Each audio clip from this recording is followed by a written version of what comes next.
Hello, Serge here for the Backyard Driving Range. Okay, we have I guess we can call it a nice story that came in, and I'll call it In Your Own Words. And this one comes to us from Peg Heatley, and Peg says, Don, I have to tell you this story. I have only been golfing for the last 4 years, and I use your swing and all your wonderful tips for the game. Being a female in 58, I have found this game to be great exercise for my core and my mental health with no negative effects on my back. Okay, that's because she's using the PPGS. To the story, I was alone at the club and invited to join Harold and his brother Sid. Sid was 66 and Harold was north of 70. They called me young lady, and Harold insisted that I should be hitting down on the ball because I was hitting up on the ball. In his words, I was overjoyed.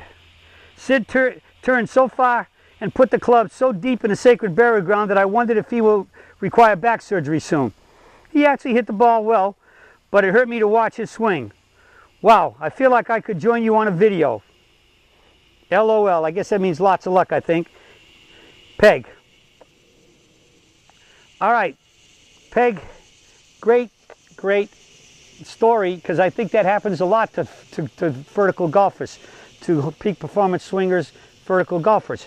People see you're different and they make comments, but even when you're playing well, the comments will always be somewhat in a negative light. I'll give you an example. One time, one of my students was a really quality junior golfer, and he was actually playing in U.S. Junior Amateur qualifying, and he was in a threesome, and his dad was following him, who was also one of my students.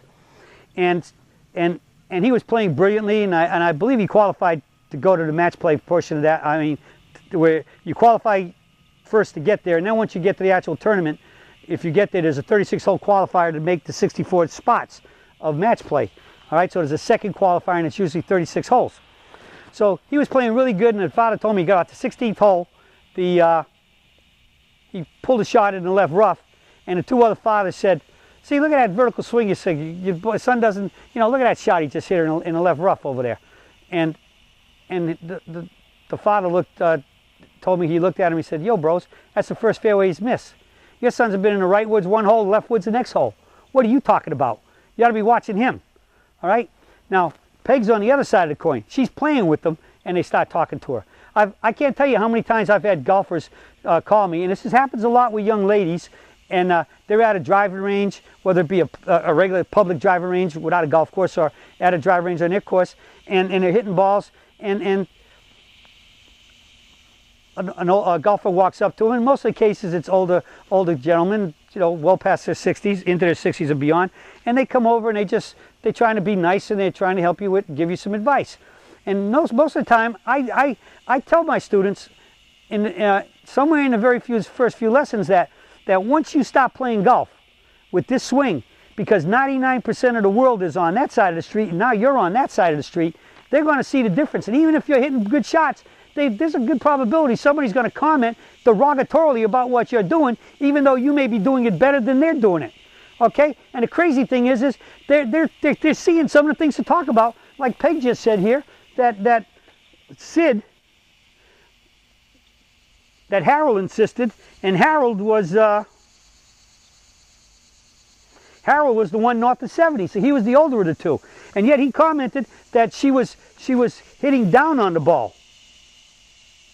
Excuse me, that he wanted her to hit down on the ball because she was swinging up on it, which was exactly what she wanted. And I mean, she implied earlier that she seems to be hitting the ball pretty good, so she was happy with what she was doing, but yet he made that comment, which was in a way somewhat negative, but it proved that he was seeing what she was doing and couldn't rationalize that could be good, because heck, the whole world says you got to hit down on it. Most of the time I hear people telling me that they're saying I don't turn enough, that they're being told they don't turn enough, or the club is too vertical, they need to turn more, and they got to get the club over here. All right? And so these people are seeing it, but even when the golfer is playing well, they can't equate that maybe that's why that person's playing well. They're doing those things instead of what I'm doing, especially if they're not hitting the ball that well. But she did say that Harold was hitting the ball halfway decent. Probably why? Because even though Harold was trying to make a big turn, and he was getting a little bit deep, he was at a point now where it wasn't anywhere near as deep as he used to go, so he's better off being less deep is better than a lot deep, and swinging probably with less effort and force, he had more time to get the club back in front of him and hit the ball better. All right? Either way, the point was he was doing it, but he was doing one thing, she was doing another. And it appears they were both doing it fairly good, but she was told she was wrong. So one of the things I always say, and this is what you got to live by, for the time DJ was a little boy, I told him, when you're playing golf, and especially if you're a very visual person, don't watch bad swings. When I'm playing golf and I'm playing serious golf, I never watch a swing. I might be standing here. I might be on a tee standing there watching somebody hit. I might be standing there like this, or I might be standing there like this, and I might be looking towards that player, but I'm never watching a swing. I mean, I'll never watch a swing that's bad. Bad meaning it's too rotational, too laid off, finishing too far left, too slow, too fast. If it's business of mine, I don't need to be watching the wrong motions. All right?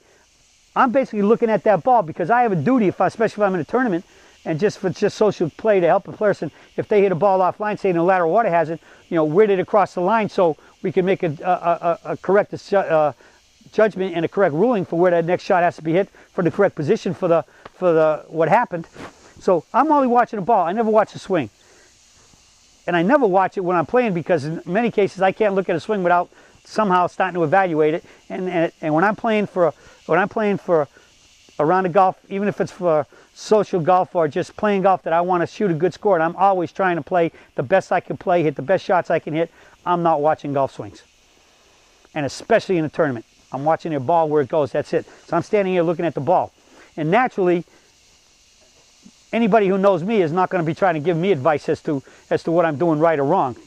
Sometimes if they're really good Sergites and they see me maybe lining up off a little bit, or they see something and they played a fair about me and something's off me, my ball position's been moved forward a little bit, they might say something to me like that, and I'll appreciate it and I'll look for the forward. But they're Sergites and they're thinking and looking for the same thing I look for. But when you're playing with people you don't know and they're not Sergites and they're definitely swinging rotational or whatever, and it's different, you don't want to watch them and you don't want to listen to them.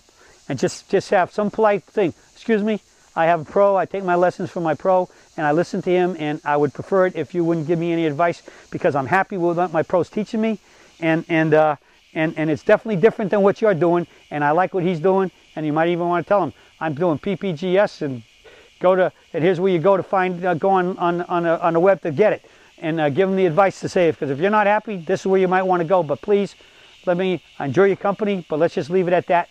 No comments about anything, please.